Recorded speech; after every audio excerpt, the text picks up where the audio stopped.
Okay, everybody, this is the CYU Children and Family Law. So you're going to analyze the situations below and write which parent should have primary care and which parent should have secondary care. If the situation warrants, you may write joint custody, which is when, as you know, both parents have custody.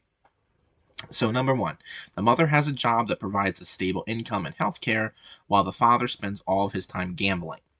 Number two, the mother's house is located in a good school district where the child has attended school for years, while the father's house is located in a bad school district an hour away. Number three, the father has a very close bond with the children and often provides some guidance and support on any issues they encounter, while the mother is often aloof and absent minded. Number four, the mother and the father decide to both live in the same area and continue to be zoned for their schools their children have been attending.